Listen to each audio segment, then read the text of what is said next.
Second day in shorts through, again, another heavy installation day on both sides of the ball. Threw a lot of things at them with these first 2 days, and now this will give us an opportunity for the next 3 days in pads to really polish a lot of it up. But I think it was a great teaching day the first 2 days. The young guys are really swimming right now. Every day that we continue to load more and more on their plate, you're seeing them start to bust some of the simple things. But that's why it's kind of the whole philosophy. You kind of put as much of it as you can early, and then you spend a couple days really just polishing it up. But like what I see, like the attitude, much more spirit today out there in shorts, even with the weather being as hot as it is. It seems like the cool weather is past us now that camp has started, but that's part of being in 2 days in Louisiana. But really like the attitude and the way they're going about it right now, but we'll start to learn a lot more about our team when we put on pads here in the next couple days. A little bit of a shuffle quarterback-wise today. I mean, I know it's the second day, so can't count anything, but just talk about those guys.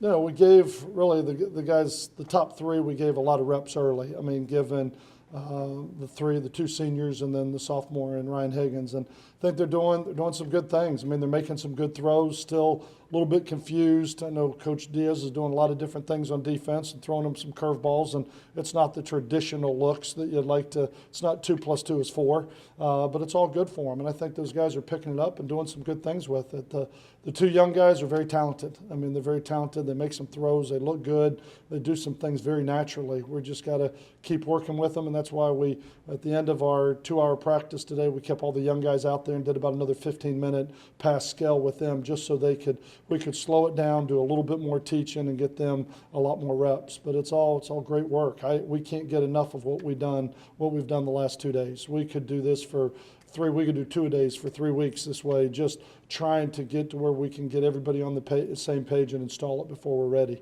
Can you begin to see how your depth looks compared to last year at this point at all? Well, I can tell you the talent level. I can tell you a lot of the talent. Even Sterling Griffin said to me during individual when we're throwing routes on air, he goes, "Coach, routes on air is completely different this year. I mean, if we're throwing routes on air and we're completing 95, 100% of them. The balls are there, accurate throws, where last year we were completing 50% on air. I mean, as far as the throw, the catch, the accuracy, and that's just on air. And so I think there's a lot of talent, but I think it's way too early at this point to start identifying depth. Obviously, Ryan is ahead of everybody mentally because he's had it longer than everybody else. But I think those guys, as I said, when they start to catch up, it's going to be a great competition battle going on because there's talent there. The difference between playing and not playing, a quarterback is going to be the decision-making, not the talent.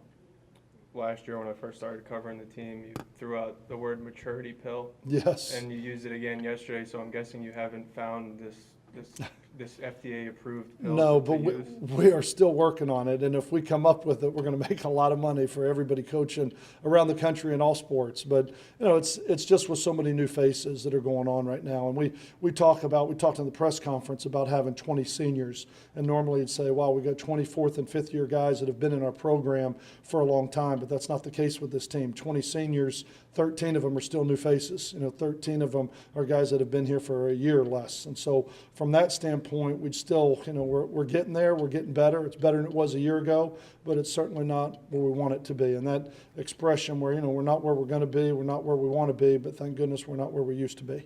And so I think we're making some strides, but we're not where we need to be yet. When you have these free agents, as you dubbed them yesterday, yes. What's more helpful in your mind, the installation when you're just in these first 2 days, or when you actually strap on the pads and can see some more? I think it's predicated upon position. I think for a lot of the skill players, you can't get enough of this because you're not trying to question their toughness. You're trying to figure out if they know what to do and where to go and how to read it, especially at like the quarterback position. For the offensive line, you want to put the pads on as early as possible to see if they've got that toughness, that strength, and that ability to play with their pads on. So I think for every position it's different, whether it's the interior, offense or defense, or whether you're talking about a lot of the skill players. But for our skill to get everybody on the same page and understanding where to go, then you can start getting into, you get a lot more out of your test at that point when you're going against the defense and you're putting on pads. How evident is the experience in the secondary right now, early in camp? Very. You look at it as we talk about so many of those new faces, but you look at the Adarius Barnes and the Levander Liggins and the Bryson Abrahams and the Bryces and the Grogans. those guys have all been here. You know, they've got that maturity pill, you know, and they've been in the program for 2, 3, and 4 years, and they're getting better and better. And then having a guy like Xavier Woods with his maturity right now, the way he came in as a true freshman and what he was able to do, is invaluable for us. So I think it's huge. I think the defense is definitely, I think Coach Diaz and the staff have done a great job with the defense and making sure that it's not too complicated. They know what to do. And they're flying around right now, and they're playing with a stinger. They're playing with a little bit of a swagger over there on the defensive side of the ball. How rare is a guy like Xavier Woods being what he's done in his true freshman year and growing into what he is now? Very. I think, you know, and I think that West Monroe program they really do a great job over there. And I could say that about Paul Turner. You could say it about Michael Mims. You can say it about Xavier Woods. They come in, they're professionals. I mean, they take care of their body. They eat right. When you look at reporting weights, they're dead on it. You know, they're not a pound over, a pound. They're dead on it, rather than some guys coming in 8 pounds light or 8 pounds heavy. They just on the field with what they do. They're students of the game. They know what to do. They take care of their bodies. We give them free time in the afternoon. They're up here in the weight room on foam rollers and stretching and in cold tubs. Even in their free time right now, they're taking advantage of every minute to do what they got to do to be great players. And I think it speaks volumes for the West Monroe program and the type of players that they're turning out and the success that they're having in our program right now, because they're part of the leaders. They're the leaders on this team, not only on the field with their talent, but off the field in the way that they handle things, the way they take care of their business with their academics, their social life. They're great to have on the team.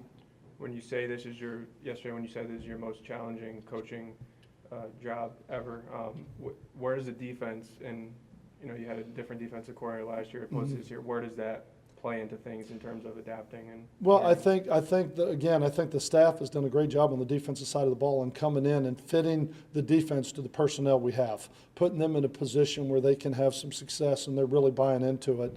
The other thing you have on defense is we have much more experience on defense. We've talked about all 3 linebackers have played coming back. Really, we have 6 in the secondary that have played an awful lot, and 3 safeties and 3 corners. You have a lot of experience at that position, and even bringing a guy like Houston Bates, who's been a couple-year starter in the Big Ten, he's still a really experienced guy coming in with a guy like Dora and D'Angelo Brooks and Butler and McKinney. I mean, you got a lot of guys that have played, and I think they've done a really nice job of making sure that those guys are comfortable with the way that they're calling things.